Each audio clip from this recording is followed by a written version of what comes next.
میرے ساتھ ہر عمل کے بڑے بڑے حوالے ہیں، میرے ساتھ ہر عمل کی بڑی بڑی طاقتور لنکس اور ریفرنس ہیں، میں نہیں لگا رہا۔ میں ایک وعدہ کرتا ہوں اور ایک دعویٰ کرتا ہوں، لیکن وہ دعویٰ نہیں ہے نہ وعدہ ہے۔ کوئی آ کے یہ نہ کہے کہ ظالم ساری عمر خربی شرک اور بدعت میں لگا اور ہمیں بھی شرک اور بدعت پہ لگایا اور میری قبر پہ کوئی پاؤں نہ مارے۔ ہاں یہ ضرور آ کے کوئی کہے اے اللہ اس کی قبر پہ ترس کھا اور رحم فرما، ساری عمر تیرے اور تیرے حبیب کی سچی راہیں دکھاتا رہا اور محمد آل محمد کی سچی راہیں دکھاتا رہا، یہ وہ شخص ہے اللہ اس پہ ترس کھا، اللہ اس کو معاف کر دے۔ بڑا زبردست عمل۔ مجھے آ کے جب کاغذ دیا نا، کاغذ میں دیا تو انہوں نے کہا کہ خواتین کے ذریعے ہمیں جو پتہ چلا،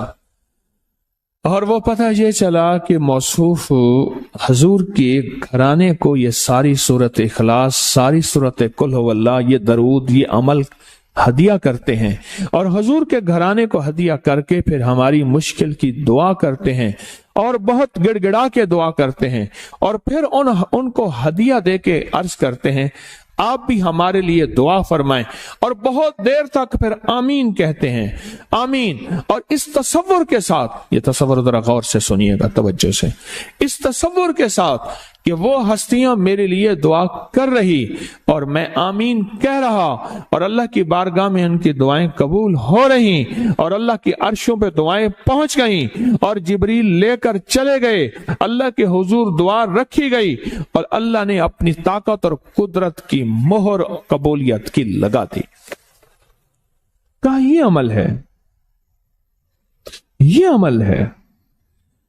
ان کو ہدیہ کرتے ہیں، میں پھر دوہرا رہا ہوں، غور سے سنیے گا، ان کو ہدیہ کرتے ہیں، ان کو ہدیہ کر کے ان کے وسیلے سے دعا کرتے ہیں، پھر ان کو دعاؤں کا عرض کرتے ہیں آپ بھی دعا فرمائیں، آپ بھی دعا فرمائیں، اور ان کو دعاؤں کا عرض کرتے ہیں، اور پھر ان سے دعائیں لیتے ہیں، اور بہت دیر تک آمین اس نیت سے کہتے ہیں کہ وہ دعا فرما رہے ہیں اور ہم ان کی دعاؤں پہ آمین کہہ رہے ہیں۔ یہ ہمارے اکابر کا عمل ہے، یہ ہمارے بڑوں کا عمل ہے، یہ ہماری بڑی بڑی ہستیوں کے عمل ہیں۔ میں اس لیے کہہ رہا ہوں میری کوشش ہوگی کبھی آپ کو شرک اور بدعت پہ نہ لگاؤں، میں اس لیے کہہ رہا ہوں میری کوشش ہوگی امت کو وہ خیر کے عمل بتاؤں جو عموماً لوگ چھپا کے چلے جاتے ہیں، جو عموماً لوگ اپنے تک رکھتے ہیں، میری کوشش ہوگی۔ میں نے آج تک حضور کے گھرانے کو ہدیہ پیش کیا ہو، میں نے آج تک حضور کے گھرانے کو تحفہ پیش کیا ہو، میں نے آج تک حضور کے گھرانے کو نذرانہ پیش کیا ہو، اور حضور کے گھرانے کی طرف سے مجھے خالی ہاتھ لوٹایا گیا ہو، ممکن ہی نہیں، ممکن ہی نہیں کہ خالی ہاتھ لوٹایا گیا۔ حضور کے گھرانے کے ساتھ ساری کائنات کی محبتیں ہیں، حضور کے گھرانے کے ساتھ ساری کائنات کا تعلق ہے، اور یاد رکھنا انسان بعض اوقات اپنا غم برداشت کر جاتا ہے، اپنی اولاد کا غم برداشت نہیں کرتا، اور بعض اوقات اپنے معاملے میں معاف کر دیتا ہے، اولاد کے معاملے میں بہت غم دل کو کھا جاتا ہے۔ میرے حضور کے گھرانے کو جو ہدیہ دے گا، میرے حضور کے گھرانے کو جو تحفے دے گا، میرے حضور کے گھرانے کو جو اعمال دے گا، حضور کے گھرانے کو یہ ہدیے، یہ اعمال، یہ تحفے زندگی بھر اس کو سرنگو نہیں ہونے دیں گے، زندگی بھر اس کو ناکام نہیں ہونے دیں گے، اور زندگی بھر اس کو کامیاب۔ دو تسبیح صبح، دو تسبیح شام سورت اخلاص کی، دو تسبیح صبح، دو تسبیح شام سورت اخلاص کی آپ پڑھیں، آپ پڑھیں، اور پڑھ کے ان ہستیوں کو ہدیہ کریں، ہستیوں کو ہدیہ کریں، حضور کے گھرانے کو ہدیہ کریں، اور حضور کے گھرانے میں حضور کی بیویاں، حضور کی بیٹیاں، حضور کے بیٹے، حضور کے داماد، حضور کے نواسے اور نواسیاں، یہ حسن اور حسین جس کو حسنین کریمین کہتے ہیں، یہ حضور کے نواسے ہیں، یہ حضور کا گھرانہ ہے، ان کو ہدیہ کریں، اپنے مسائل کو حل ہوتا دیکھیں، اپنی مشکلات کو حل ہوتا دیکھیں، اپنی ناکامیوں کو ختم ہوتا دیکھیں۔ سال ہر سال سے یہ عمل بتا رہا ہوں، سال ہر سال سے یہ عمل بتا رہا ہوں، میں نے تو جس کو دی ہے زندگی میں اس کو کامیابی ملی ہے۔ میں نے جو جس کو دیا ہے وہ زندگی میں ناکام نہیں ہوا، زندگی میں ناکام نہیں ہوا۔ اس ویڈیو کو لائک اور شیئر کریں، اب کریے یوٹیوب چینل کو سبسکرائب کریں اور روزانہ زیادہ سے زیادہ سبسکرائب کروائیں۔ آپ دوسروں کے لیے صدقہ جاریہ بنیں گے، اللہ پہلے آپ کے دکھ ڈالے۔